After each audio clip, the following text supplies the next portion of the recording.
Montana alongside Post Media's Bruce Garriock. Now, before we get into some more meaty things, let's do an update on some of the players we saw leave the game versus the Montreal Canadiens on Tuesday. Thomas Chabot, full participant at practice on Thursday, playing alongside Nick Jensen. Now, Brady Tkachuk and Tim Stützle also left the game. Travis Green said it was kind of precautionary in the end, but Brady Tkachuk, the reason he left is because he dropped the gloves with Arbor Jackeye after Arbor Jackeye hit Tim Stützle. Now, Brady Tkachuk, it's going to be interesting how he might evolve his game. We're used to seeing him fight, but do you think this season we might see him drop the gloves a little less, Bruce? Well, look, Brady Tkachuk said all the right things when you asked that question, Claire. He said that he was going to pick his spots. He said he was more mature. When push comes to shove, he's still a Tkachuk, and I think he's going to shove. I think that Brady Tkachuk, if somebody's going to take a run at the club's #1 center, or they're going to take liberties out there, I think Brady Tkachuk is going to make people pay. In fact, I think he has to, Claire, because he has that in him. He's the heart and soul of the team. He's the captain. He's the guy that leads people into battle every night. He wants to set the example. Does he have to set the example by picking his spots? Yeah, I guess so. But I'd rather see him make the opponents pay and let them know that this isn't going to happen on a nightly basis and play the way Brady Tkachuk plays than have a Brady Tkachuk who's trying to decide, oh, well, should I do this now? Well, I need to stay out of this. No, he's a competitor. This is what they need from him. No, you don't want him in the box all the time, but I'd rather see him drop the gloves when necessary. Now, that was only one moment of the fireworks between the Montreal Canadiens and the Senators. The other was Ridley Gregg fighting Kirby Dach. Now, they're going to be facing again each other in the preseason on Saturday night. Travis Green, when asked about that, he said, well, I just focus on the next game, which is against Detroit on Friday. But we cannot avoid talking about this because I'm curious, who does Travis Green put in the lineup knowing that things could really explode on the ice? Well, look, number one, you don't usually see preseason games turn the way that one did in Montreal on Tuesday night. But I would not dress Tkachuk, I wouldn't dress Stützle, and I wouldn't dress Thomas Chabot. What I would do is call down to Belleville and get as many players as you can up here and have a look at them. Get as much muscle as possible. Bring up a Donovan Sebrango, who dropped the gloves in a couple of preseason games here before he was sent down. Make sure you dress Zach McEwen, who quite frankly hasn't had a great camp and needs to bring more muscle. Dress a Jan Unique, who has that element in his game.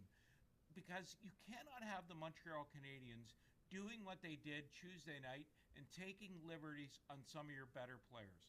These two teams are not only going to play this Saturday night, next Saturday night in Montreal, Claire, they're going to play for real. They're going to play for 2 points in the second regular season game. They have to, the Senators, in my opinion, have to send a message with a lineup that they dress on Saturday night.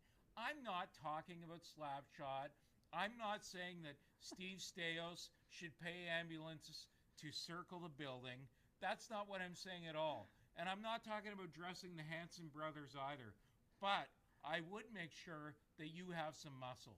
Now, Travis Green is pretty elusive when it comes to talking about who he's seeing battles between on lines, but we know that the bottom six, there's a big battle area there, as well as the third D pairing. Now, a couple of names that come to mind for players that are probably on the bubble: Matthew Highmore, Zach Ostapchuk, Adam Gaudette, and Jan Unique.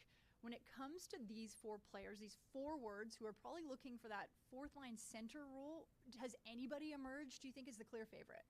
Well, I think when we came into training camp, Claire, you and I, if we were asked, would have penciled in Zach Ostapchuk into that spot. But I think through the course of camp, I'm looking at the situation. I'm saying, you know what? Maybe a young player like that wouldn't be hurt by 30 to 40 games with the Belleville Senators and then bring him up. The guy I've liked in camp and the guy who's impressed me a lot, who I didn't know much about, is Jan Unique.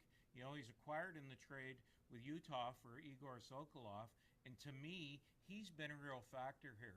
And you know, Claire, I've spoken to some scouts around the league and some general managers, and they tell me that they think a guy like Jan Unique, if they try to put him through waivers, he may not make it because he's the kind of character player that other teams might like. So I think you've got to put that in as a factor. Ostapchuk doesn't need waivers. You can send him down. Matthew Highmore is a trusted penalty killer who Travis Green knows. So you've got to put all these factors into play, and I think they are going to be part of the decisions that have to be made here in the next couple of days, because up to now, Claire, the decisions have been easy. Now the tough ones need to be made. Yeah, and Jan Yannick picked up a bunch of points in the first 2 preseason games.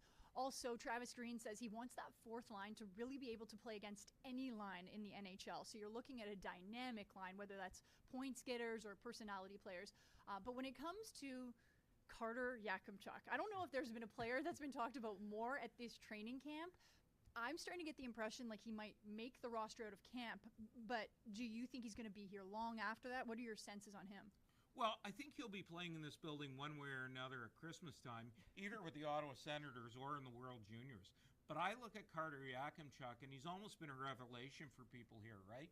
Because they've given him some strong tests, and he's just lived up to them. Even his defensive game has improved since he got here. We all knew that Carter Tkachuk could score goals, right? And that he's got offense in his game. But we didn't know about his defensive part of his game because we've been told so much that he has to improve it. I think at this point right now, Carter Tkachuk is going to start the season here. He's going to get the 9-game test and see how that goes. But really, the maturity in his game, I don't know, quite frankly, how you could send him back to the Calgary Hitmen in the Western Hockey League at this point. He's just been that good. Do I think he's going to spend the whole season here? No. But I think he deserves to start the season. Whether you play him against the Florida Panthers on opening night, at this point, going into the weekend, I'd say sure, why not? But we'll see how the weekend goes. And the weekend is going to be massive for the Ottawa Senators. Travis Green says based on these 2 and final preseason games, he could be making his last decisions. Well, he is going to be making his last decisions about the roster ahead of opening night against the Florida Panthers.